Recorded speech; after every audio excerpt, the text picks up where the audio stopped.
From the Vatican to the silver screen, the papacy has shaped not just religion, but politics, culture, and even science. Today, we're diving deep into one of the most enduring institutions in human history, the papacy. We'll explore what happens when a pope dies, how a new one is chosen, and why, even in the 21st century, the role still holds immense global sway. Plus, we're taking a psychological detour. Why do we believe in authority, and what's the science behind it? And of course, we can't ignore Hollywood's fascination with the papacy. From the two popes to the young pope and the brand new thriller Conclave, the drama is everywhere. So get ready for a fascinating conversation on religion, power, and the big questions about faith. This is Jason McCoy, and you're listening to Put 'em on the Couch.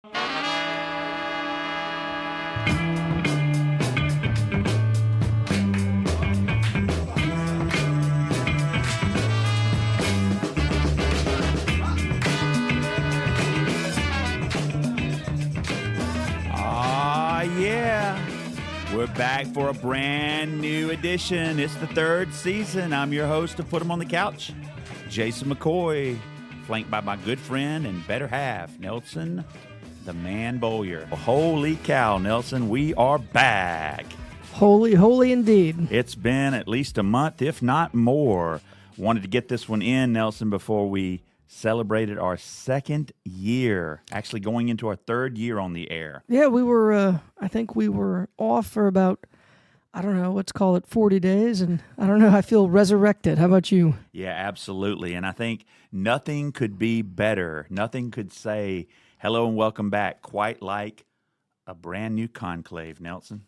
Do you know what conclave means? I don't. It has something to do with sequestering, going Yes. into a cave, right? It's actually Latin for Conclave? cum clave. Yeah. Conclave, okay. With key. With key, that's right. They used to actually go behind lock and key, didn't they? Well, they still do. They're Okay. still locked in there until they can pick a new pope. And the reason for that started because of some of the delays in picking a pope in the 13th century. Well, After Clement died, they didn't have one for 3 years. Right, so it's got to look scrupulous and got to maintain heirs, right? Got to be on the up and up. That's right. Of course, I don't know how you can fit 100 and some odd cardinals into one room. I guess the Sistine Chapel's pretty big if you've ever been there. Yeah, they're fine. But, I mean, there's more tourists in there on a given But day. Nelson, you do realize they don't actually stay in there 24 hours a day, 7 days a week. No, right? of course not. Right, but they used to. Before They did? Pope John Paul II, the guy who was Pope when I think I was a youngster, the pretty conservative guy, if you remember from history, he changed it up and allowed them to go to like these little apartments after hours, so to speak. So they go in, have a couple rounds of votes, and then, you know, throw the black smoke out the chimney and then take off for the night. Turns out it stinks pretty bad in the conclave. So they said, look, go to your apartments or whatever, your rooms, you know, wash up a little bit, come back tomorrow refreshed, fresh and ready. But before John Paul II, I believe they just had to sweat it out, literally. Yeah, well, look, why don't we start by talking a little bit about the man whose passing is responsible for the start of a conclave. Yeah, tell us about this pope, which, by the way, ladies and gentlemen, I understand means a bridge. The pope means a bridge. The papacy, it's a bridge between the here and the after, between our world and the netherworld. Papal infallibility didn't really come about as a concept, believe it or not, until the 19th century. I mean, the papal bulls were, dogma. They were doctrine. You had to follow them, but the idea of papal infallibility, that's relatively new. So what are you talking about, this idea that Pope is literally God on earth? That came about, and I can't remember which pope it was, but that was 19th century. No, not God on earth. Whoa, did you just blaspheme? I don't know. This is a papal episode. You're blaspheming in the first 5 minutes. No, you can't be God on earth, but you are God's representative, and okay. You have a direct connection. And you can be fallible now. No, it's papal infallibility. Oh, They're infallibility. So yeah. They can't even get it wrong.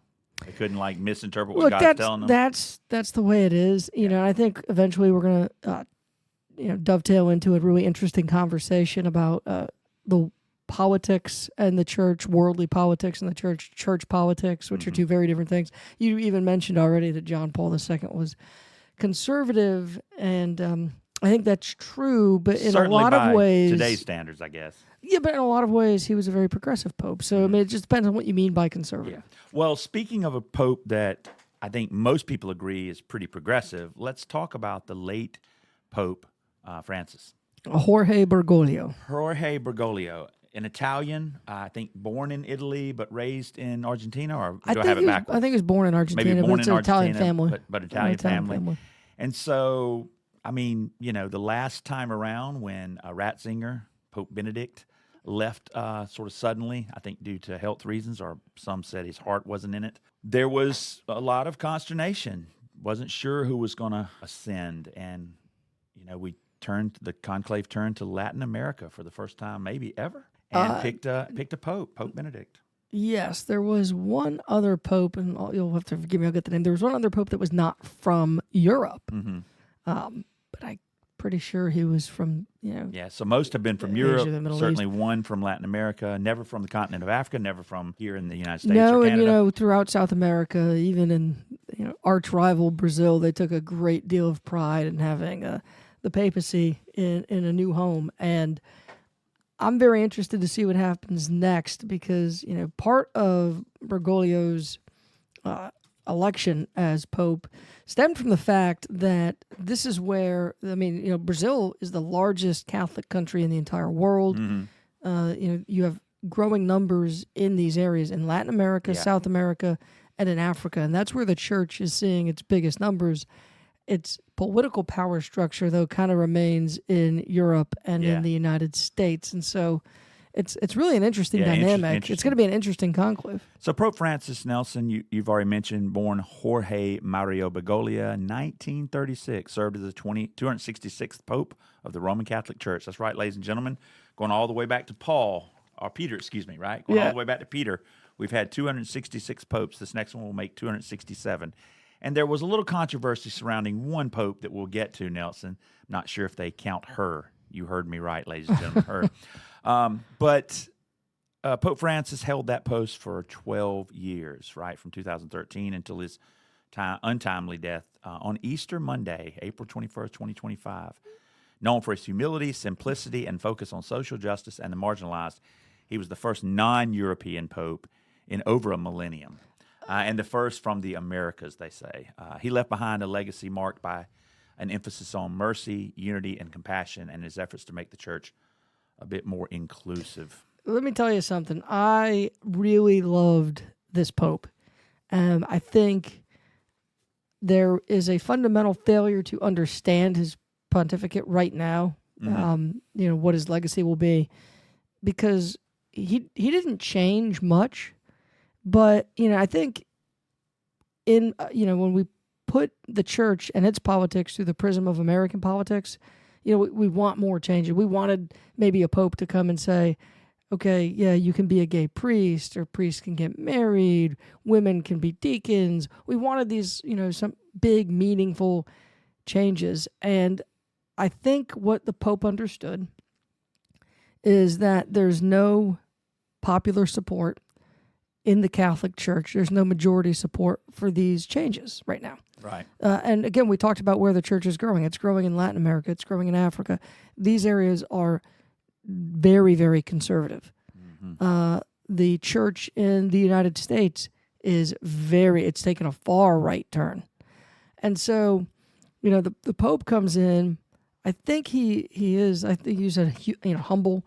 I think he's very, very tolerant in terms of his personal views. Well, compared to his predecessors, definitely lived a more modest lifestyle, right? Absolutely. Starting with his domicile, decided to reside in a guest house rather than the papal apartments, favoring simple vestments. Yep.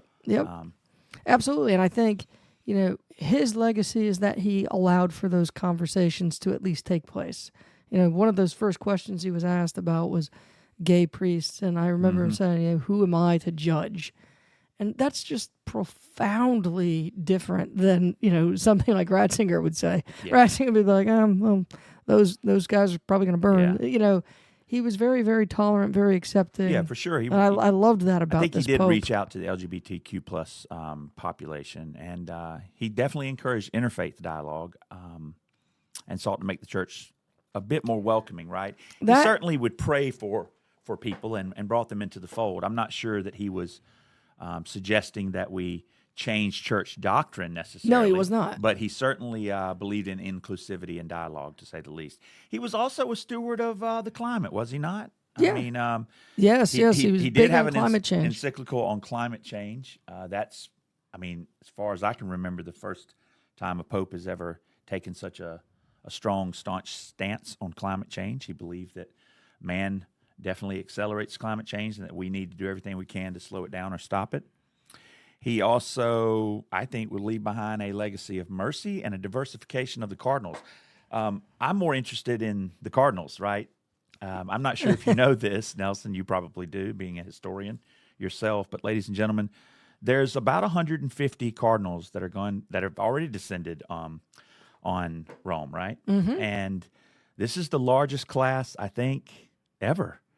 It turns out that, about 2/3 of these cardinals were appointed by Pope Francis in his 12 years. Yes.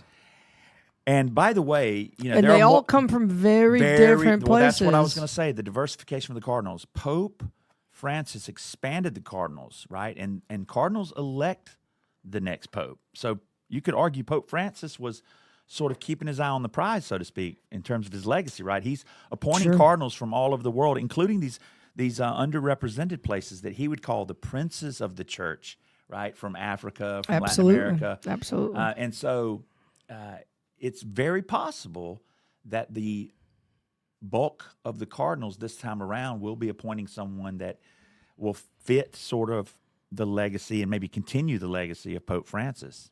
It is possible. And again, that's where you get into like, well, what is his legacy? Mm-hmm. Very few changes. I certainly hope, and I guess if you'd like, I pray that whatever the next pope does, he continues that more tolerant tone. Mm-hmm. That interfaith dialogue you mentioned, right? That really started under John Paul II. John Paul II went and, kind of apologized for the Crusades. Yeah. And, then you had the Pope coming and sort of apologizing for the church's actions in the Americas. Yeah.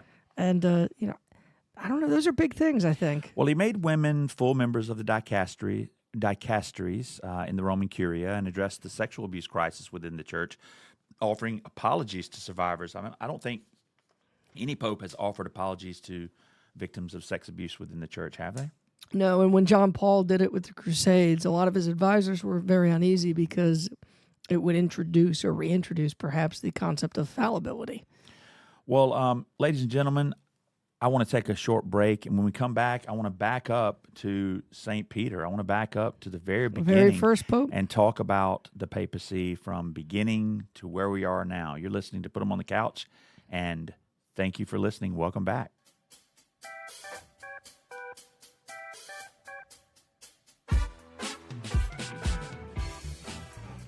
And we're back. I'm Jason McCoy, flanked by my good friend, colleague, and better half, Nelson Beaulieu. We're talking about Pope Francis. The Pope. The people's pope, the papacy. Nelson, if we go back to the first pope in recorded history, I'm talking the origins of the papacy, we got to go back to the Gospel of Matthew. You are Peter, and upon this rock. You know the rest, ladies and gentlemen, if you're good stewards of Judeo-Christian belief. Saint Peter, we call him. How has the office changed since the supreme pontiff known as St. Peter went from Bishop of Rome to the top guy, right? Yeah, but with records being what they are, so there's some people think that Peter served as the longest serving pope, 34 years. Yeah, but we don't know for sure. We don't know records like. I always point this out. He was a follower of what was known at the time as the Way, but Peter died. And I think he understood himself as a Jew. The word Christian is rarely used in the New Testament. And I don't think at all in the Gospels. Right? If it is, it's just once or twice. So these are people who understood themselves as following a Jewish sect. And Christianity would come later on. So, in a way, you could say the Pope or the papacy, with Peter sort of preceded Christianity. Yeah. Allegedly, the the Apostle Peter was designated by Jesus as the first head of the church, and that his authority was sort of a way of passing down, or I guess, God's divine supremacy to a man on earth. This belief is based on what's called Petrine theory, which holds that St. Peter was given that special authority by Jesus. Again, example, on this rock I will build my church. But the medieval popes, Nelson, wouldn't you agree, are a bit different than popes today? You've already mentioned this infallibility of the authority. What do you know about medieval popes, Nelson? Plenty. They were selected largely by, through political means. Emperors would have their say, Roman nobility. So they didn't have the conclave until the 13th century. I think the first one was in 1268. But yeah, popes in the medieval period were very different. Now, their word was still doctrine. But a lot of these popes were scandalous. They were worldly. They were rich. They were political. They were not the people's popes, if you will. And Peter allegedly was elected, I guess, or given the position by the 12 apostles, right? Yes. That makes sense. So, do you know why they call it St. Peter's Basilica? No, I mean, obviously, largest rotunda. This is where Peter was killed. Yeah. In the basilica. How about that? In that area. Well, I know a little bit about medieval history, particularly Pope Innocent VII. Nelson, you ever heard of this guy? Yes, I have. He's my favorite to talk about, probably because he has such a checkered and storied past. Pope Innocent II presided over the Catholic Church in 1486, right? Medieval period. Mm-hmm. And at this time, I mean, again, the church has gone through waves, probably going through one right now. Church attendance or membership, if you will, belief is down a little bit, right? It's in a little trough. A gully. Yeah, and so, being political, Pope Innocent VII has got to come up with a way to get people back to the church, right? And what he did was he went out and hired a couple of guys that allegedly were scholars that had written extensively and were in the know about how to first find all of the people who were not believers, heretics, right? And so they wrote this manual for the Pope to use, to give to his bishops and others, authorities of the church. It was called the Malleus Maleficarum, and in Latin that stands for the Hammer of Witches. And you probably remember from your own grade school, ladies and gentlemen, that the medieval period was steeped in lots of superstition. It was dark. It was dangerous. It was, I mean, if you think we're running gauntlets today with immigration, can you imagine being accused of witchcraft and witchery at every turn? But these guys, Kramer and Springer, again, a couple of charlatans, convinced the Pope that this manual would help them root out the witches, root out the heretics. Yeah. And all sorts of I things. think we talked about the Malleus Maleficarum. Yeah, you can get your hand on this Hammer of Witches today. I mean, it's online. You can find it in libraries, copies of it at least. And pretty interesting, pretty torturous techniques, strategies for hammering out witches. But, yeah, this guy was doing anything and everything he could to increase the popularity of the church, to increase the church's scope. So that's medieval period. Malleus Maleficarum. Malleus Maleficarum. Yeah, it's got, look, I think it's more something that is popular and interested. I'll have students mention it. If you actually sit down and read it, it's really not that good. It's just got a couple of really cool bullet points about how to torture a witch properly and stuff like that. I mean, there's been all sorts of weird... An interesting and twisted way to sort of expand the scope of your church. But Nelson, medieval period aside, who was the Pope during Galileo? You remember this? Galileo. Was that a John? Let me look that up. Yeah, look that one up. Because I think it'd be interesting to sort of talk a little bit about the Pope during Galileo, right? Galileo was the big scientist back 1605 to 1621 who basically argued that the Earth is not the center of the universe, right? He had challenged the Ptolemaic view of the universe. Yes. And, of course, that got him into a little bit of trouble with the Catholic Church. Pope Paul, it was Pope Paul, not John, okay. but Pope Paul V and Pope Urban VII, right? So Yes, we're talking about that's Urban. beginning of 1600s to about 1644. Pope Paul V initially supported Galileo, even made him a member of the Papal Academia de Lincia. However, under Pope V's reign, Galileo's Copernican theory was condemned as heretical. Later, Pope Urban VII, a friend of Galileo, gave him permission to write a book on the theory, but the book led to further conflict and ultimately Galileo's trial. Now, Galileo was not burned at the stake. He actually avoided being killed by the church. After he was convicted as a heretic. Yeah, he was Do you convicted know what of he heretic. said? Tell me again. He came out of the courtroom and he took a step. He looked down and he said, "It still spins." By which, of course, he meant, look, truth is truth, baby. Yeah. You can call me whatever you want, but the earth still spins. Yeah. Whether you like Friend it or nothing, Pope Paul V told one of his main cardinals, Robert Bellarmine, to warn Galileo that the Copernican theory could not be taught as fact, making a turning point in the relationship. And, of course, it was Pope Urban the Eighth that I said Pope Urban the Seventh. It's actually Eighth that pushed Galileo to the trial and condemned him. And yeah, Galileo, didn't exactly recant completely. No. If you track what he said outside the courtroom, but others weren't as lucky. I think about, was it Bruno? It was burned at the stake. Yes. And many others at the time. Then, if we fast forward, there's another point in history that I'd like to talk about, Nelson, and that's the Pope's relationship during Nazi Germany. Oh yeah. Let's, before we get there,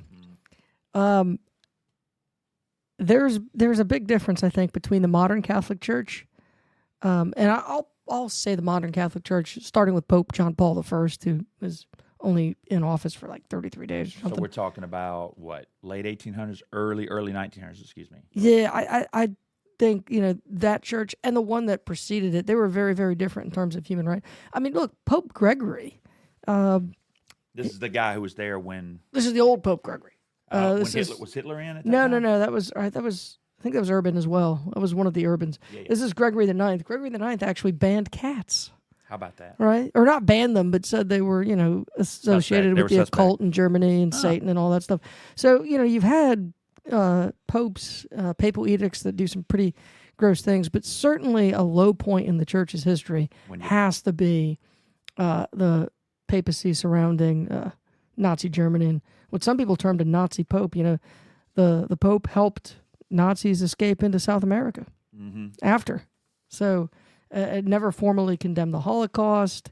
It was the official position of the Catholic Church that Jews, and this is throughout the medieval period, that Jews were suspect and potentially dangerous.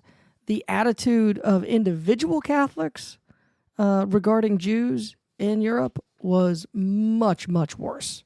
It was much more aggressive. And the church, most priests, they did nothing to turn down the temperature and, kind of everything to encourage mistreatment of Jews in Europe. And that's just fact. Yeah, you're talking about the period of Nazi Germany, Nelson. Two popes led the Catholic Church at that time. Pius XI, that's 1922 to 1939, and Pius XII, 1939 to 1958. The Holy See, the Vatican, was generally critical of Nazism and its ideology. However, as you mentioned, they didn't go nearly far enough. No. And some historians after the fact have even argued that, they were anti-Jew and that they were in cahoots. I don't know. I haven't studied this, but certainly you could argue that there was a lot of silence on the Holocaust. Sure, and definitely. And the relationship with these guys with Hitler was and continues to be the source of much consternation and historical debate. Yeah, I mean, I don't know what the debate is. Well, if nothing else, I think it's pretty cut and dry. There was they definitely didn't do the neutrality, job. right? I mean, so not speaking out doesn't mean you support it, but at the very least, it suggests that you're remaining neutral on something that has extreme moral sort of weight and consequence. Well, and I think a lot of people also criticized the lack of forceful condemnation of Vladimir Putin and Russia from Pope Francis. Mm-hmm. Yeah. And I get it, right? It is kind of a tough needle to thread, isn't it? Yeah. Your job as Pope is different than the job of a president. You govern with an authority that is ill-defined, that is subjective. A lot of people project onto you certain things, certain ideals. You have to tend to the faithful. And let's be honest, there are some faithful in some pretty dark places.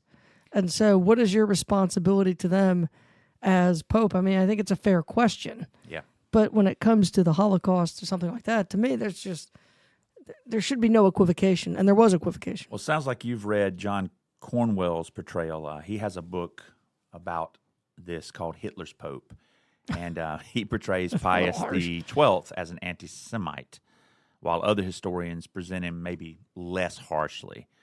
But certainly Pope Pius the 12th was less than forceful, if not outright neutral about what was going on in Nazi Germany. Now, the question is, can we blame him? He's not, as you've mentioned earlier, God on earth. He's just a messenger. And, I mean, he's also a man. He's carnal. He's made of blood and tissue and sinew. And, is it easy to come out and speak up against great powers, particularly these dangerous dictatorial powers that are megalomaniacs? I think it's easier for the Pope than any other man. Think so? Absolutely. I will say that Pope Francis, if we sort of fast forward again back to present day, was pretty forceful about Trump and others who are sort of skirting with authoritarianism. Right? He didn't necessarily call these people out by name, but he definitely sort of made it clear that, autocracy is not cool. That we need to focus on the poor, and that we need to focus on, let's face it, diversity, inclusion. We need to talk briefly about the Pope's last day on earth. Now, on Easter Sunday, the Pope... I watched... The Pope went out. Breath, yeah, he went out. They rolled there, him out, huh? and he looked a little bit like that guy in Weekend at Bernie's. He didn't really look alive. He didn't look healthy. I think he looked that way because of maybe his previous meeting. Yeah. It's the look that almost everybody has after they meet with certain people, huh? Yeah. Certain world leaders. Yeah. You could argue the last official meeting the Pope had, or I can't say official meeting because he probably met with the cardinal or one of his advisors afterwards, but shortly before they rolled him out there and he gave the Easter blessing, right? He met with Vice President Vance. Oh, my J.D. God. Vance. What a way to go. And it is my understanding from some of the readouts from the White House, J.D. Vance talked to him about caring for friends and family and people who are closest to you, and tried to explain to the Pope about concentric circles and how we should take care of those that are closest to us first. Oh, yes. It was almost as if Vance, and I could be wrong in this interpretation, but it was almost as if Vance was trying to justify with one of the most morally supreme individuals on this earth what the Trump administration has and continues to do with migrants. And I think, that's probably where the Pope said, I think I'm done. I've done all I can. The Pope is not, he was a theologian, but it's important to know he was more of a pastor, wasn't he? He was a pastor, and we don't have a lot of that in the church's history. They're mostly theologians. Academics, right? They yeah. write these things that nobody can really understand. And I think that will be the biggest change with this conclave is you're probably going to get another pastor. And I think that's a good thing. Yeah, he was living and breathing and what would you call it? He was living his beliefs. Living his faith. He living absolutely did. Yeah. It wasn't a put on, Mm-hmm. Not that it is with the theologians either, but it's just it's a different. I don't know. I think it provides you a level of perspective that's important in any leader. Well, do we know how many Catholics voted for Trump this second time around? I don't. I have no idea. I don't know if it was a majority of Catholics. Because it does make me wonder. Did the most recent Pope who just passed do enough in an effort to make sure that Trump didn't get back into the White House? It says Trump also won 90% of voters who believe abortion should be illegal in all of most cases, and Harris won 9% of voters who held that view. Catholic voters favor interesting. Trump over Harris nationally and in swing states. Exit polls Yeah, show. Now, that's from the National Catholic Register. Our Catholic Church, and this was something I think the Pope was trying to avoid. I think there were fears that if the Pope went further than he did in terms of reforms, that the American Catholic Church, the European Catholic Church, the Latin American, they could just break off, and he would lose the unity of the church. And I think it's something he was afraid of. Yeah, according to a Washington Post exit poll, Trump won the national Catholic vote by a 15-point margin, Nelson. That's hard for me to believe. Hard for me to believe. Now, that was, again, a Washington Post exit poll, but I imagine that most polls suggested the same thing. The shift represents a 10-point swing in favor of Trump from 2020 to 2024. So Trump only won it by a handful of percentage points. Yeah. In 2020. But by you're seeing I don't know, it's almost a militant type Christianity. I don't say militant in terms of active violence, but certainly in terms of its rhetoric. You see it in the evangelical churches, and I think you see it spilling over into some of our Catholic churches today. Well, despite every effort we, the church, and its followers might make to become more progressive and to become more inclusive, there are just certain things that it seems like the church is just not willing to budge on. I'm not sure if these are, I'm not sure what you'd call these, core moral values, but abortion seems to be one of those things, doesn't it? Sure. You got to admire. Yeah, and when you think about it that way, it makes sense that 59% of Catholics were concerned that Harris was too extreme about anti-abortion, and most of them felt the other way when it came to Trump, right? 73% of Catholic voters said they were primarily voting to support their candidate, and their candidate being the one who, believes what they believe about abortion. And speaking of abortion, I think it's a good time to mention there was a pope, Nelson. There was a time during the Roman Catholic papacy where abortion was not viewed quite the same way it is today. Yes, that's true. So the Catholic Church has had a long and complex history regarding lots of different things, abortion included. While the church today firmly opposes it, Nelson, historically the stance has evolved. In the early centuries of Christianity, abortions were tolerated in certain cases, particularly before what we in developmental psychology sometimes refer to colloquially as quickening. You ever heard of quickening, Nelson? Yeah, I have. It's the time when the fetus is first felt by the mother, right? When the fetus moves inside the womb and the mom says, oh, I felt my baby. Hey, have a feel. Put your hand right here. That's around 16 to 20 weeks gestation, at least according to the church.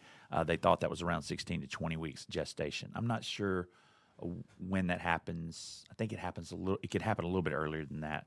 Pope Gregory the 14th, 1591 to 1593, was one of the earlier popes who allowed abortion before quickening, following a general medieval belief, and you can guess it, that quickening was not just when the infant moved so the mother could feel her baby alive inside of her.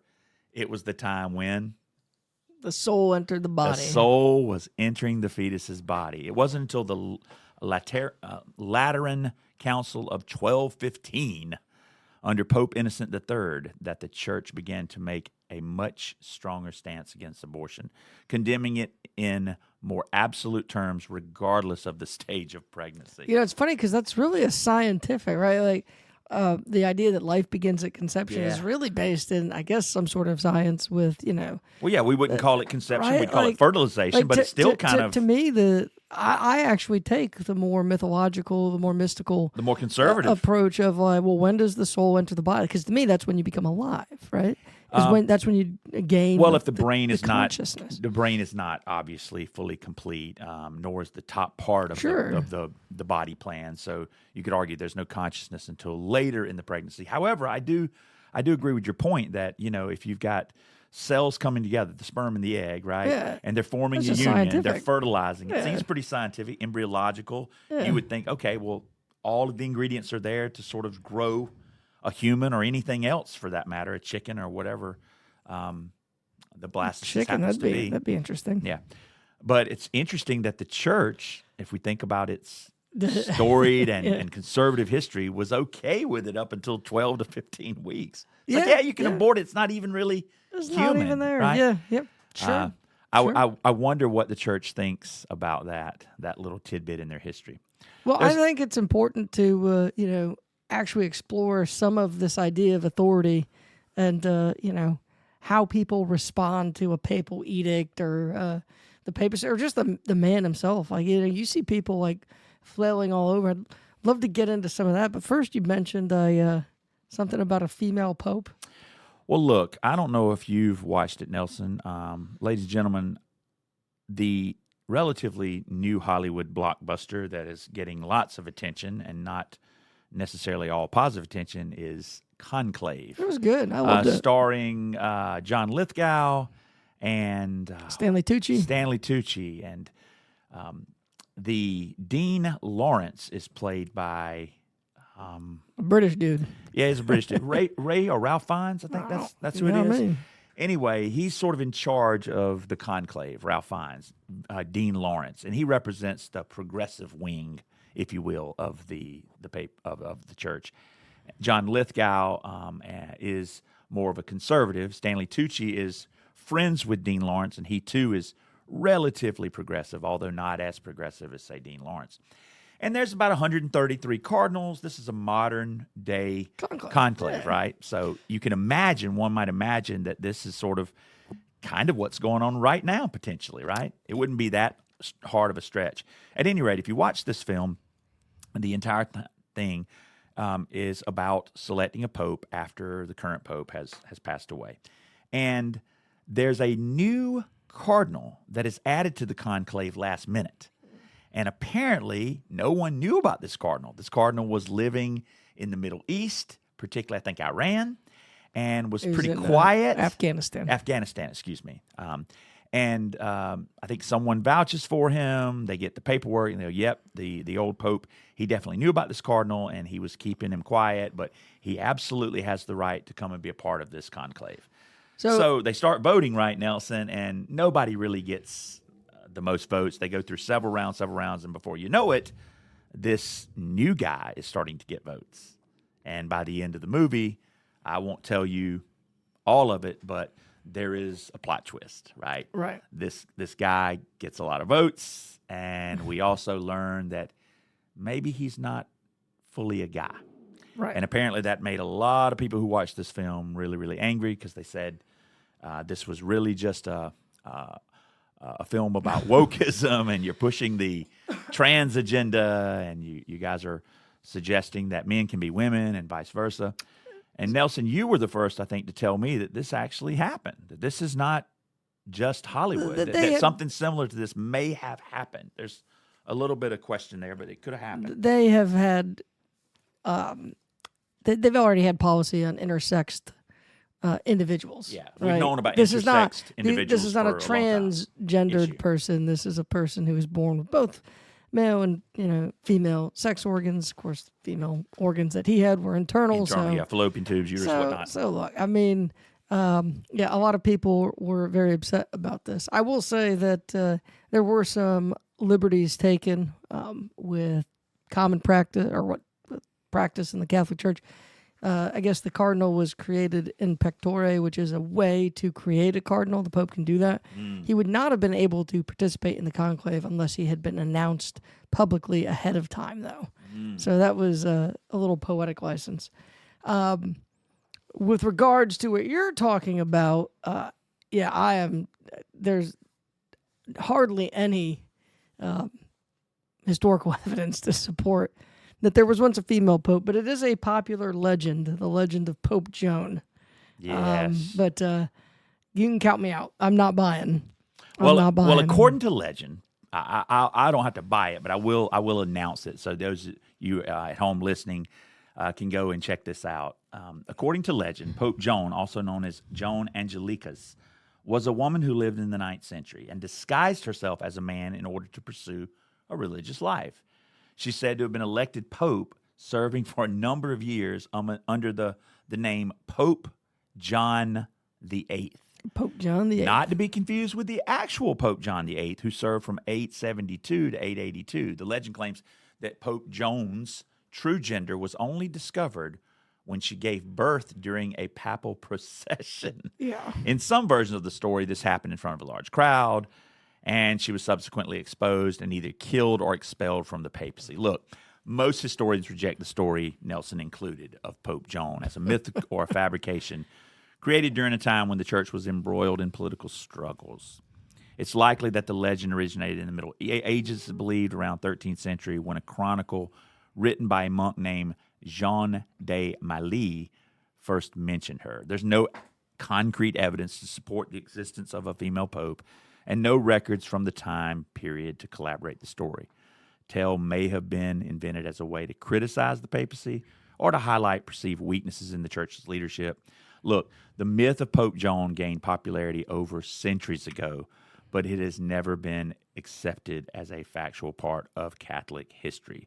But you know what, Nelson? That's at cute. least as believable as some of these other things that I hear, like miracles and exorcisms of demons. I mean, not to put anybody who's a true believer of Roman Catholicism down, but to me, believing that somebody could have tricked their way into the papacy for a couple of years, I mean, it's believable.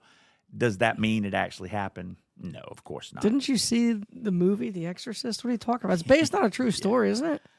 Well, look, I thought The Exorcist was even less controversial than Conclave, but, you know, who am I? I'm not a real religious guy. I think sometimes taking liberties with religion is not that big of a stretch to me. Like No. when I see a film that focuses on some kind of religious point and it takes artistic liberties, it doesn't offend me because I don't see it as that fantastical, right? Sure. Like, when I think about religion, I immediately think of fantastical. I think of like outrageous and extreme and anything is possible. I don't always think logic and evidence, right? Sure. Like faith, I think, exists specifically because there's room that there's room for doubt. I think Conclave talked about that a little bit, right? Yeah, absolutely. There was a conversation Absolutely. between some of the bishops about faith and doubt, and Dean Lawrence said, look, you know, I think it was Dean Lawrence that said, you got to have doubt or else there's no point in faith. Yeah. And I think that's a great point. That's pretty good. That's a great point. I love that pretty part of good. the film. What else, Nelson? You said you wanted to talk a little bit about let's just talk about power of belief, some of the psychology of belief. faith. Let's take a quick break and talk about the psychology of faith. All right.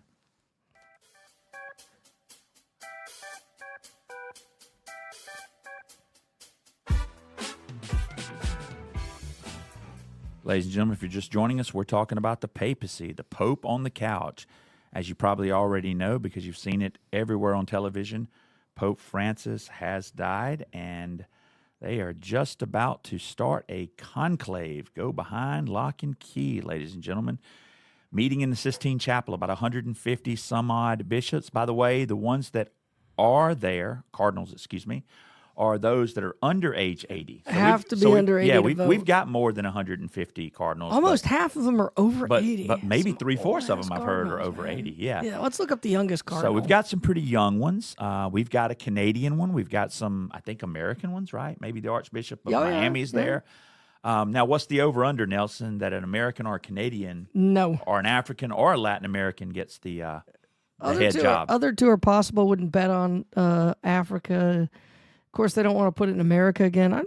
I'm leaning Asia. Asia. That's interesting. Asia. Yeah, I'm thinking let's go old school. Go back to Italy or something like that. Now there is a or a Pope, Spanish guy. There is a Pope pizza dance. Pope Bella. Pizza Dance. Or a cardinal pizza dance. Pizza Bella. Does he have his own TikTok channel? And I don't know, man. That would be absolutely awesome. so I'm guessing Vegas is voting. I'll look that up, by the way. Oh my God, that'd be The fun. numbers, Vegas's numbers. Can you bet on the conclave? I bet Talk there about is. a sin. Yeah, they've got That's it. Pope sick. Francis' successor, according to the bookmakers. This is cool. You can bet. Cardinal Parolin has solidified his position as the favorite among English bookmakers. The odds for the Vatican Secretary of State are now, so this guy's the Secretary of State, 3.25 at William Hill. Filipino Cardinal Luis Antonio Tagle has lost ground compared to the early hours following the death of Pope Francis, with his odds rising from 2.75 to 4.0 to 1. Yeah, so we've got Cardinal Parolin, and there's also Filipino Cardinal Luis Antonio Tagle. I think those are two front runners. Look, another Italian, Cardinal Matteo Zuppi, Archbishop of Bologna, is now the third name on British bookmakers' list at a 7-1 odd, ahead of Guinean Cardinal Robert Serra. Ooh. The election of black cardinal to the papacy pays 9-1. The same odds offered for Lombard Cardinal Peter Battista Pizzaballa. How about that? Among the less favored candidates is Hungarian Cardinal Peter Erdo, 11-1. In the United States, betting actively has also surged. The website Casinos shared an update through a statement sent to Zenit, which is a website that's covering some of this. The text shared below in part of the statement, Cardinal Pietro Parolin, Italian, plus 275. How about that? Cardinal Luis Antonio Tagle, plus 500. So basically, if we put these into percentages for people that don't understand probability numbers, Nelson, the implied probability for Cardinal Pietro Parolin in the United States is 26.7. Okay. And Cardinal Luis Antonio Tagle, 16.7. Cardinal Matteo Zuppi from Italy, 11.1. Then you get down here with the Canadian Cardinal, Mark Ouellet, 9.1. Cardinal Raymond Burke, United States. I'm not sure where Burke is from. Is he the guy from Miami? Archbishop of Miami? I don't know. Can you be an archbishop and a cardinal? Yes. I don't know that. Yeah. 9.1 Cardinal for the United Archbishop, yeah. 9.1 for the United States guy, and then Cardinal Agostini Valini, 7.7. I don't know where the pizzeria guy is, the Pizza Bella. Interesting. So, yeah. Looks like an American cardinal has a better chance, Nelson, of becoming the Pope than the Green Bay Packers have of winning the championship this year. Okay. I don't know if that's blasphemous to compare those two, but I think it's about the same. I think, well, it would be blasphemous to compare Notre Dame's chances of winning the national championship, maybe. yeah. So there is a 45-year-old cardinal from Ukraine. Wow. Yeah, so Cool. that would be an interesting choice. Wouldn't And I that know be a hell of a pope? Yeah, and I know we're supposed to talk about belief and the psychology of it, but I got a couple more little anecdotes. I want to at least mention this question of celibacy. I know a lot of people at home who don't quite understand the church or the church edicts or teachings wonder sometimes, why are these men and women in the church celibate? And have they always been celibate, Nelson? No, they have not always been celibate. So the church teaches that celibacy allows the pope and priest to give themselves entirely to God and the church without the personal and family responsibilities that marriage brings.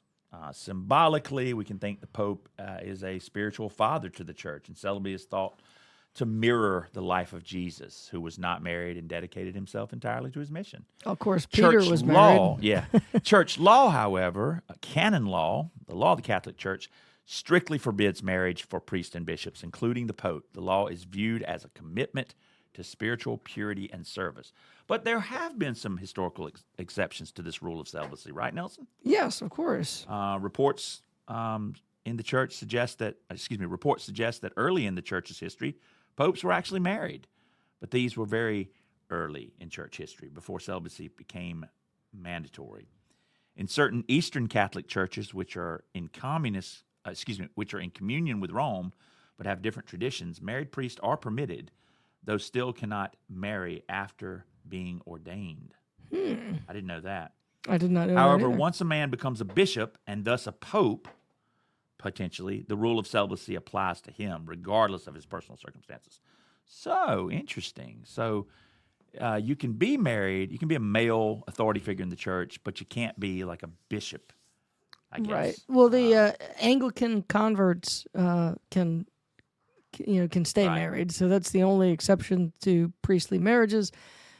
But yeah, it was outlawed for priests to marry at any point in the 13th century. But before that, there were like edicts. There were even as early as like the 4th century, there were strong a strong push to not marry Mm-hmm. or to at least stop having sex after ordination, maybe stop marrying or stop ceasing to be married after ordination, things like Right. that. Yeah, here's a little breakdown. In the early centuries of the church, marriage among clergy was not explicitly prohibited. In fact, many early popes and bishops were married men. However, by the 4th century, the Council of Elvira, yeah, you heard that, Elvira, around 306 AD, issued canons that began restricting marriage for clergy, and this gradually became more formalized. The Second Lantern Council of 1139, whatever that is, declared that clerical marriage was invalid, and that from this point, the practice of celibacy became mandatory for all priests in the Latin Rite of the Catholic Church.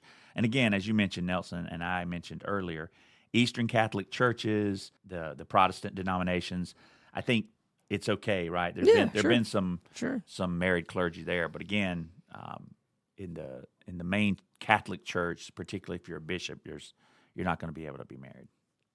Yeah, it's interesting. And some have argued that this is one of the reasons why the instance of sex abuse and sexual assault is so high, is that these men and women, for that matter, don't really have an outlet, so to speak. So if you were to give them an outlet, and also these men that are gay don't have an outlet. They're not allowed to come forward and say, hey, I'm gay and I'd like to take a lover.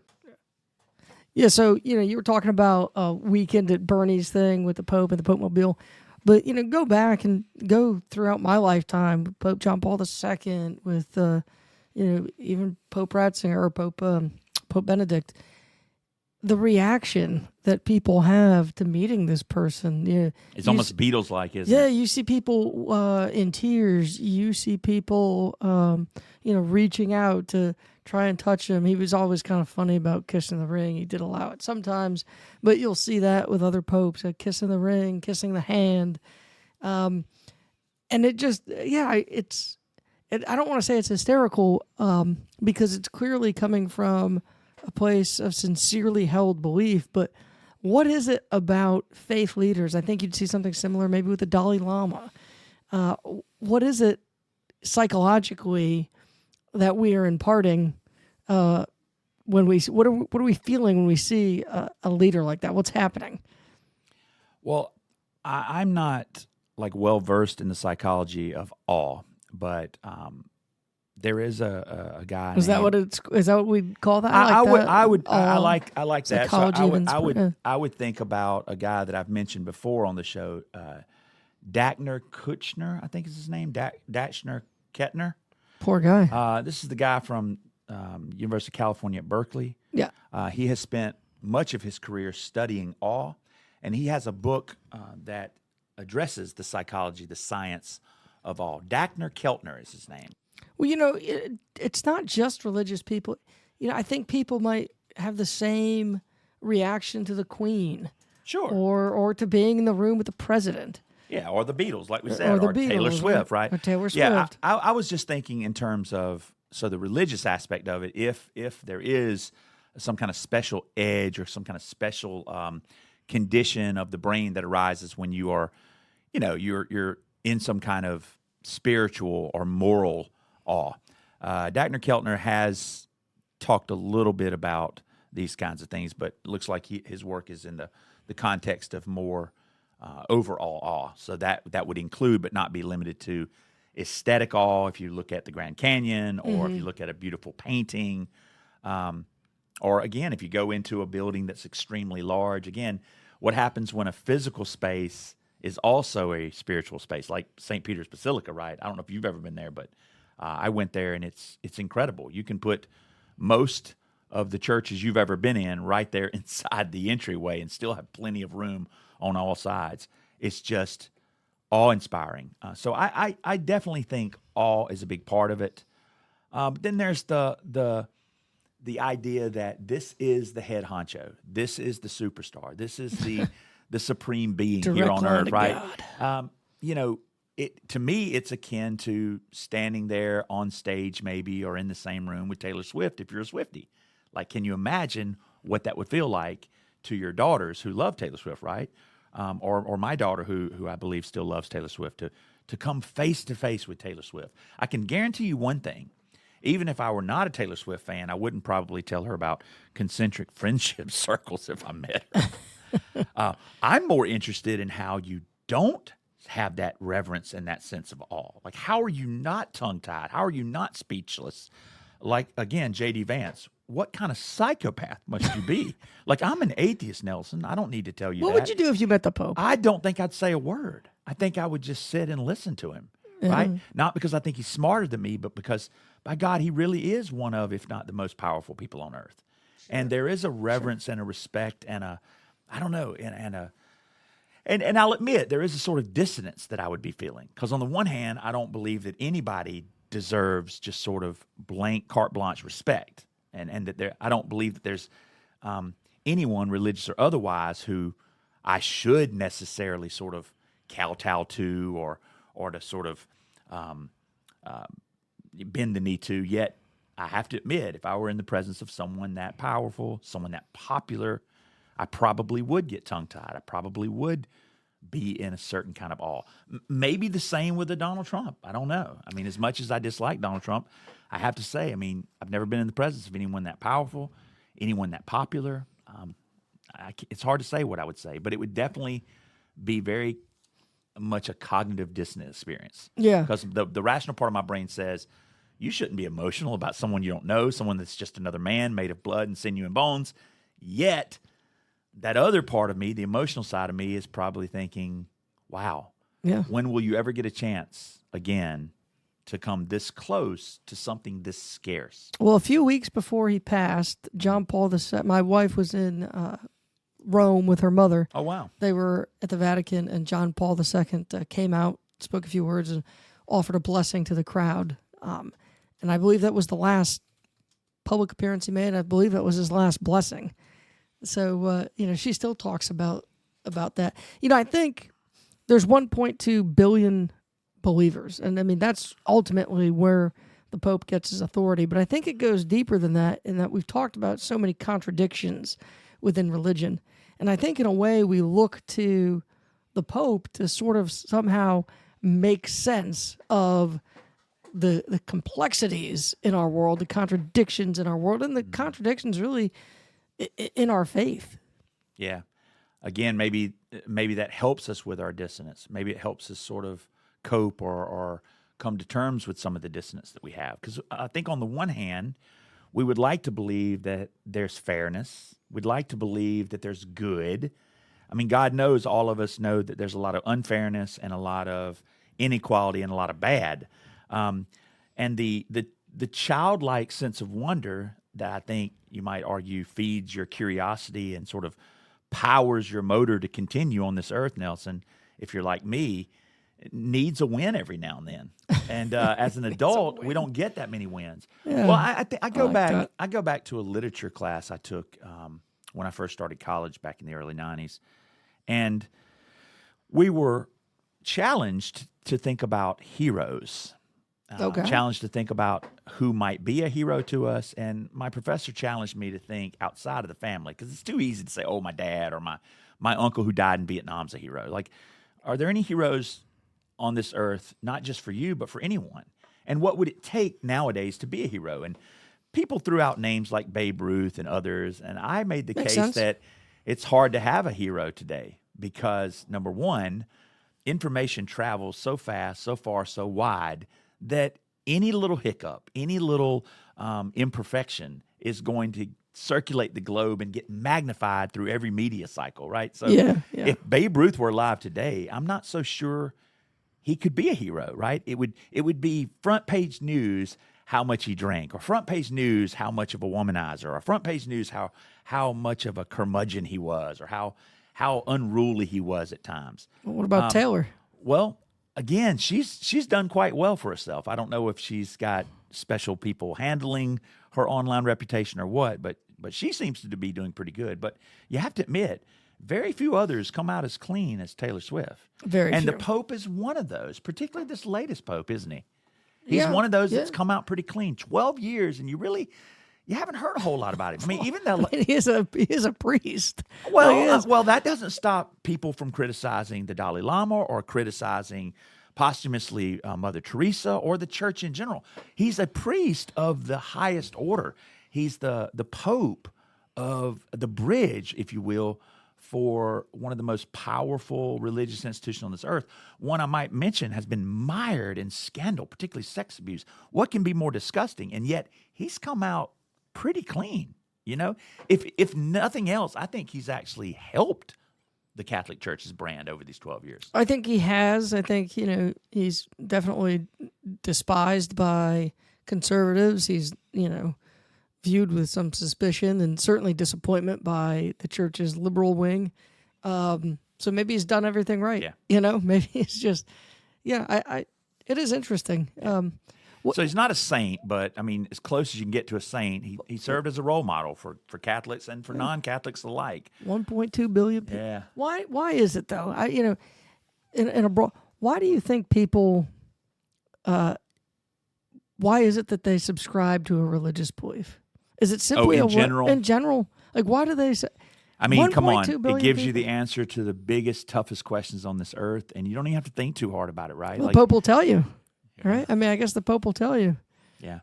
And I mean, is But there do a you think group? it's fear-based? Is it? Maybe a little bit of that. If you think about Pascal's wager, right? It's like if there is nothing after this life, and I bet that there is something, and I live my life in a way that would get me to that illusory heaven, then I haven't lost anything, is what Pascal said.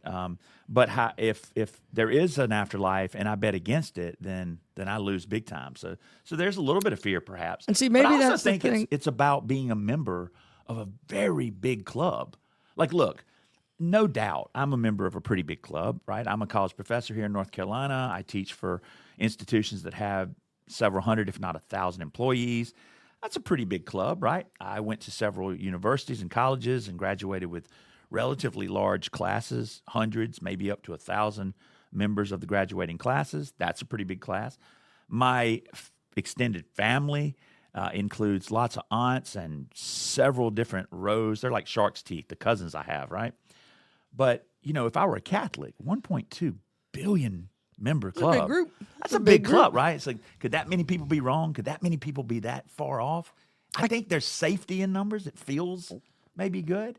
I think this is certainly why people choose to let people know that they're Republican or Democrat, right? There's just something maybe comforting in believing that you are a card-carrying member of a big group of people.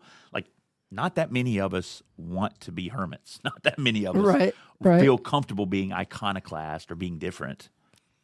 I definitely think that has something to do with the reaction. I think it's almost like when you see the Pope, maybe somebody's, not giving the game away, but they're kind of showing you what cards might come next. That's almost like a physical manifestation of the divine right here in front of you. And I don't know. I think people have that reaction. I don't know if it's just about people that we consider role models, spiritual guides. I think so. Or if that would also be the case for me if I were to meet like John Gotti, right, before he died. I don't know. Like, would I feel something similar, some kind of similar awe? What if Andrew Tate walked in here? His chin is too weak. Like, I don't, he's a charlatan to me. I'm trying to think right? of some other people Mr. who are just Machismo, like, and then you shave his okay, beard. what if Vladimir Putin walked in? Probably would feel some sense of awe. Again, Would you? I have disdain and distaste for him, and I'd be disgusted by him, and I wouldn't believe anything he said necessarily. But my understanding is he has a lot of charisma. He's very adept at making people feel good when they talk to him. He's a politician's politician. I think Bill Clinton had that ability. I think most big name politicians have that ability to come face to face with you. If you're fortunate or unfortunate enough to come face to face with someone that famous or infamous, they are going to capture your attention and capture you in a way that maybe very few people could. I've heard this about Obama. I did come face to face with Bill Clinton at my grad school. Did you? And it was as if he was talking to me and only me in the room, even though the room had 30 or 40 people. So yeah, it's amazing. It's awe-inspiring. It's charisma is, I don't know, it's transforming. It's otherworldly. All right, what if Anton LaVey came in? Yeah, I don't know. I don't know. Probably just again because he's so notorious, so right. For well those known. For the listeners who don't, Anton LaVey is the head of the Church of Satan. Yeah. So kind of like the anti-pope. Although it's funny because, Satanists, I try to tell my classes, Satanists don't believe in Satan. No. We talked a little bit about that. Yeah, they don't believe in Satan. They believe in... Got to go out and watch that Hail Satan movie. That's very good. Yeah, That's a very good fantastic film.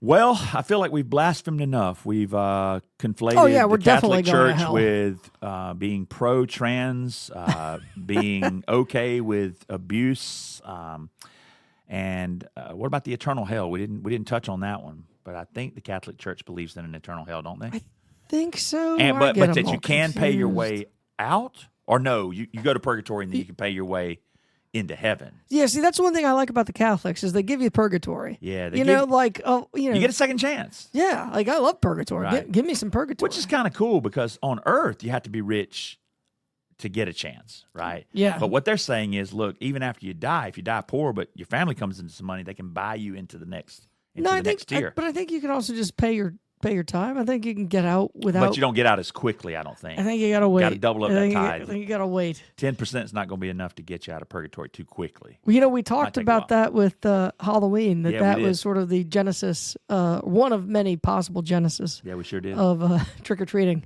you getting treats to pray for people who are sitting there in the middle of nowhere.